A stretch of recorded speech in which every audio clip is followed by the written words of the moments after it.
Ó, eu vou falar uma coisa. Tem conversa que é importante, tem conversa que é interessante, e em geral elas não se comunicam. Em geral elas não se comunicam. As conversas importantes, elas acabam não sendo muito interessantes, e as conversas interessantes, aquelas que você fala, não, para, não, fala de novo. Elas não têm muita importância. Mas, de alguma maneira, o nosso desafio é mostrar que coisas importantes podem ser interessantes e coisas interessantes devem ser abordadas se tem um aspecto importante.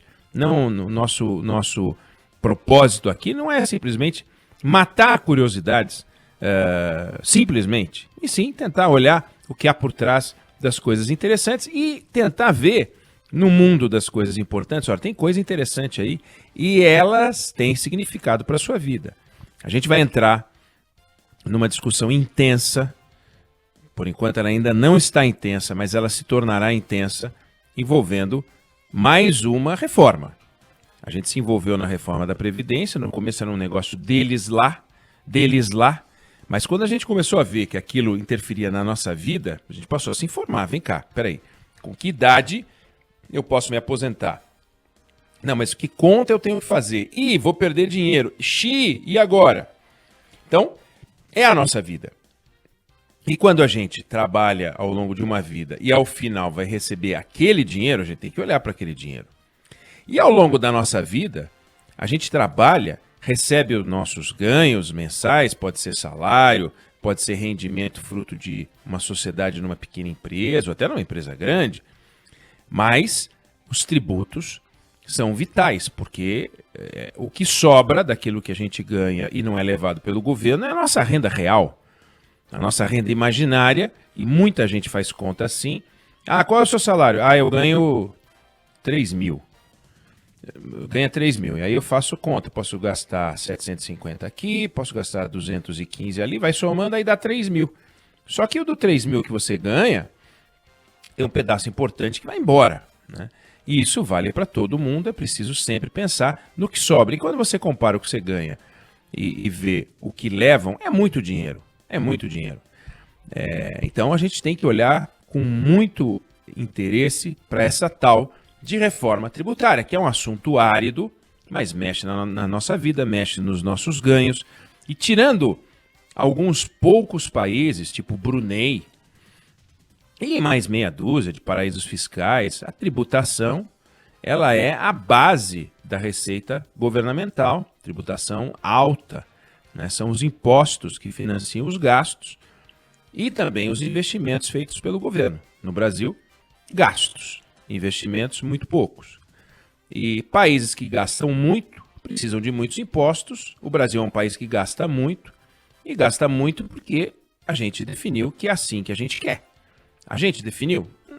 A gente definiu, porque a gente assinou, né, uma Constituição, ela foi fruto de um debate intenso, e ali a gente estabeleceu como vai ser a educação, como é a saúde, que é extremamente ampla, cobertura altíssima, né? Tudo a gente cobre na saúde, transplantes. Tem países que decidiram o seguinte, eu não vou fazer hemodiálise, não pago hemodiálise. A gente quer isso no Brasil? Não, a gente não quer. Tanto que a gente não quer que a gente pague a hemodiálise. Ah, mas tem fila, sim.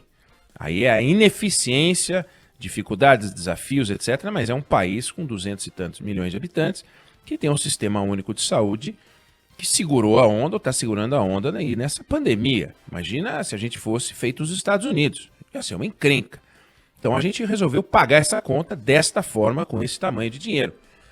E mais, a gente decidiu outras coisas. A gente decidiu criar um sistema de incentivos e de renúncia fiscal, que custou, ou que custará agora em 2020, uma fortuna absurda, né? São 350 bilhões, algo assim, mais do que em 2019. A gente aumentou a conta em 25 bi. 25 bi é meio Bolsa Família, a mais em 2020, só no sistema de incentivos e renúncia fiscal. Aí tem Zona Franca e tem outros benefícios.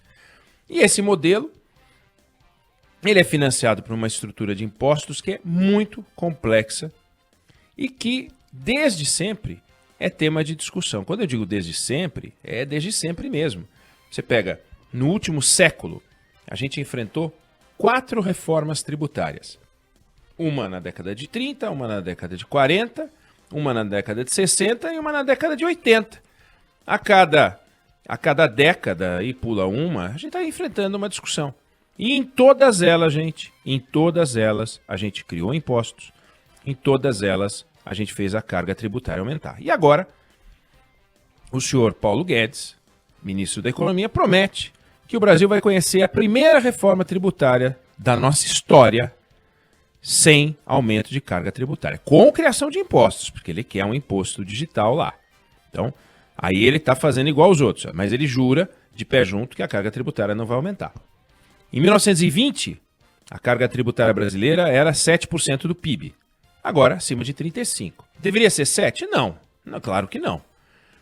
A gente tem dezenas de impostos. A gente tem milhares de normas fiscais. É uma confusão inacreditável. O Paulo Guedes acertadamente fala em manicômio tributário. E, claro, eu acho que em algum momento, até pelo fato dele conviver com o manicômio tributário, algumas pessoas em Brasília acabam se deixando contaminar pelo manicômio e começam a entrar na loucura. Paulo Guedes, é o rei do diagnóstico, talvez seja dos melhores em fazer diagnóstico, talvez seja dos melhores em expor seu diagnóstico, mas até agora não entregou nada, fica falando, não vi ainda qual é o desenho de reforma dele. Ele fala, em tese, e aí diz coisas assim, quem tem poder econômico briga na justiça contra os impostos. E por isso a gente tem uma pendência da ordem de 3,5 trilhões de reais na justiça.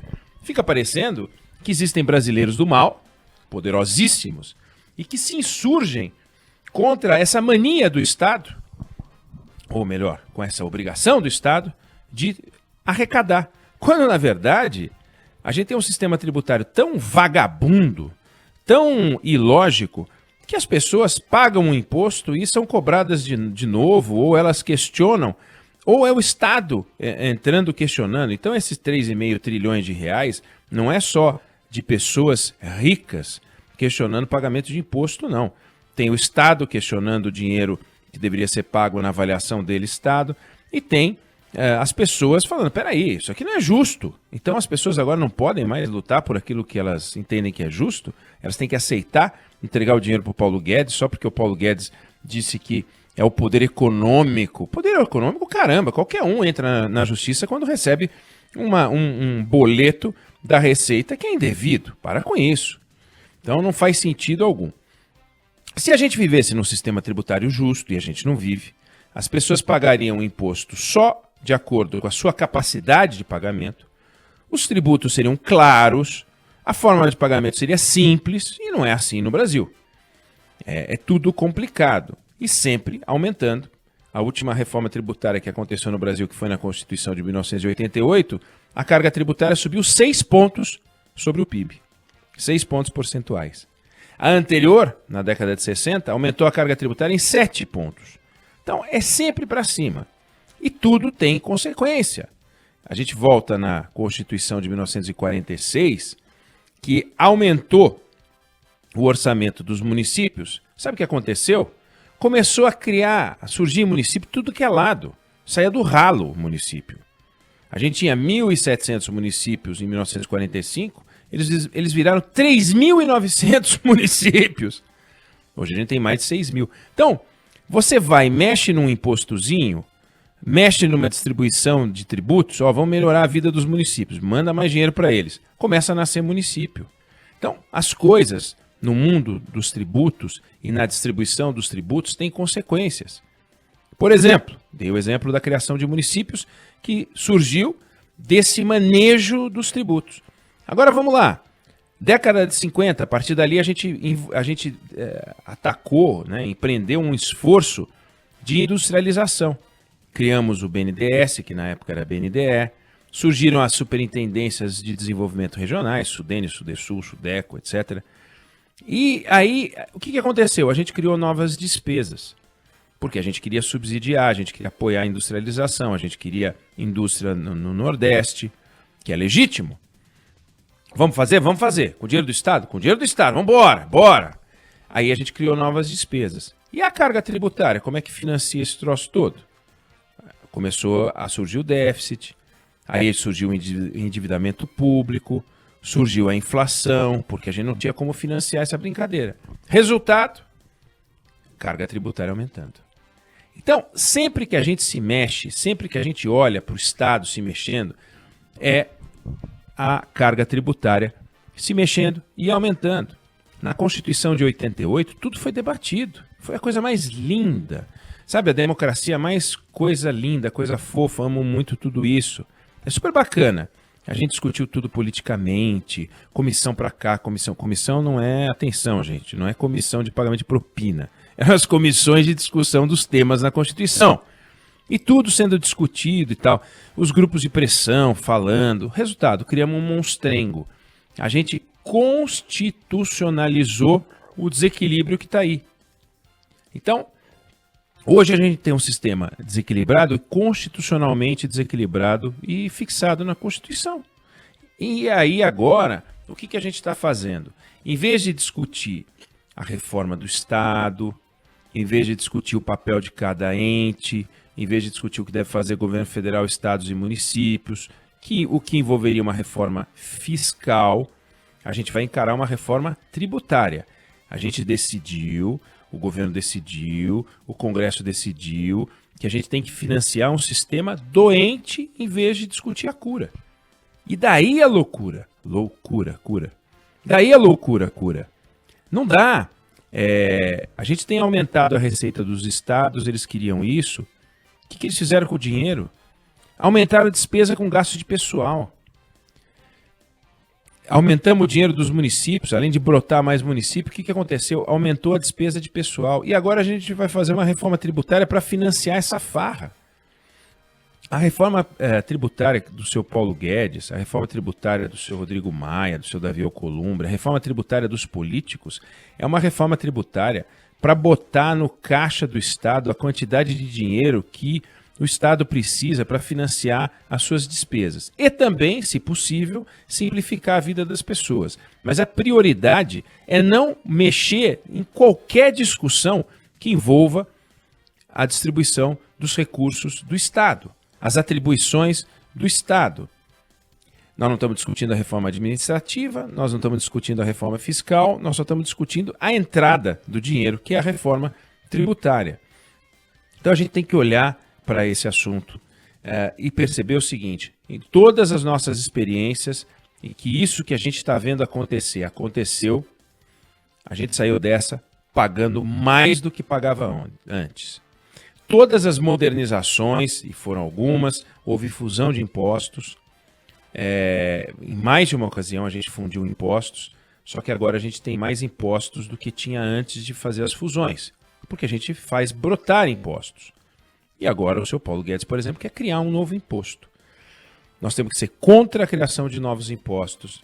É nosso dever cívico lutar contra isso, é nosso dever cívico lutar contra o aumento da carga tributária, porque aumento de renda se dá pela preservação do dinheiro que está no nosso bolso e também por aumento de produtividade, melhorar o nosso salário e tal, mas isso é com a gente. Agora, se o Estado se sente à vontade para, sem revólver, entrar na nossa casa, tomar a nossa grana a mais e a gente não vai fazer nada, então é ficar de olho nisso. A história que eu apontei aqui é uma grande professora e a aula que ela nos dá é: Estado, quando se mexe para discutir tributo, vem para cima da gente e toma a nossa grana. Temos que abrir o olho para isso.